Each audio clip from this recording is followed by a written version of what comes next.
Hello, welcome to BearTalk channel. I'm Bear, and today I'm going to share a book review as a casual content for this channel.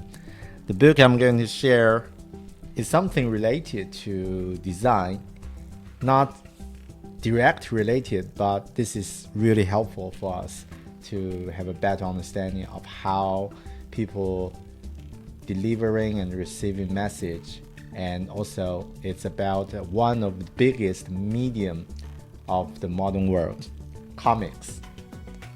I think many people already read many comics, but have you thought about the structure, the things behind, and also how it is as a medium to describe information, and people can learn the information from this medium? This is really deep discussion, a deep topic. But from this book, Understanding Comics by Scott McCloud, it's a great starting point for you to understand comics, especially if you read a lot of comics.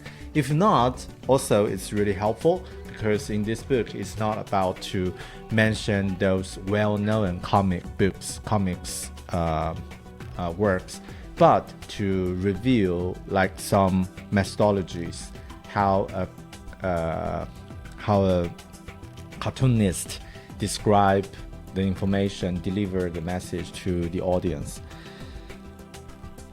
This book was written in a comic format, so the book disguised itself really well, like make it seems as a casual reading, but after you really read the book, you find, oh, this is really deep. This is what I found.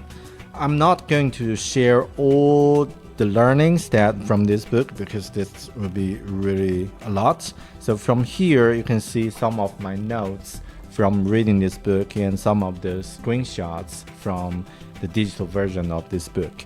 I want to share maybe a few things. Let's start with what is comic. So from Scott's point of view, comic is sequential art. So it should be like with one frame and the other and as a sequential flow. So it's defined by the primacy of sequences of images. And I think this is really a good point to differentiate this art form from the other.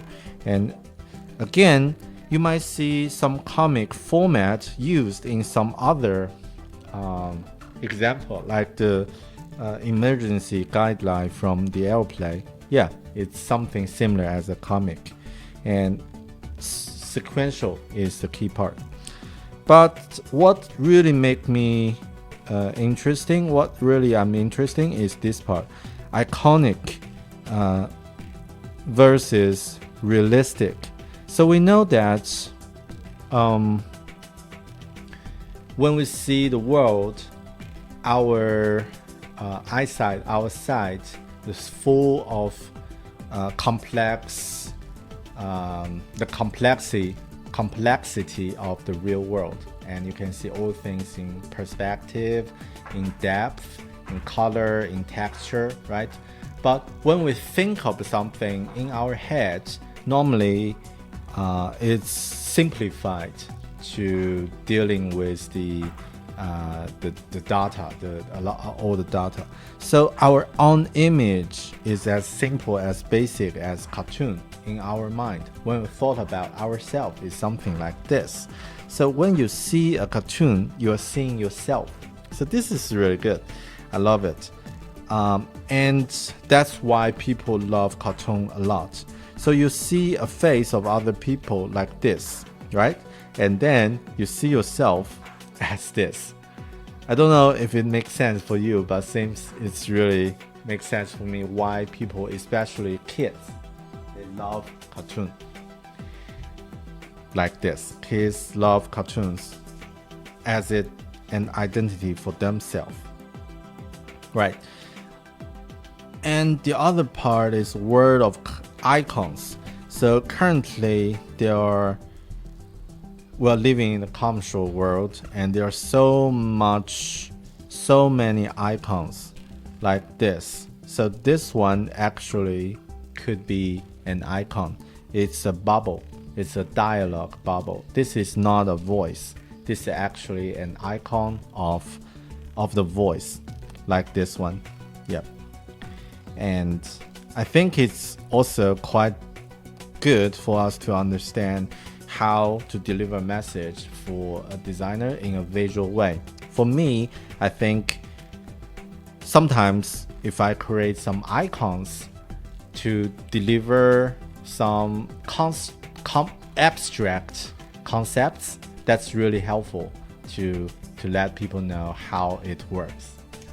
Right. Okay. So another part is the big triangle from this book, and on the left is the reality. So this part is about the complexity of the reality of the illustration, and on the right it's become as simple as possible, and then it will become a simple round face.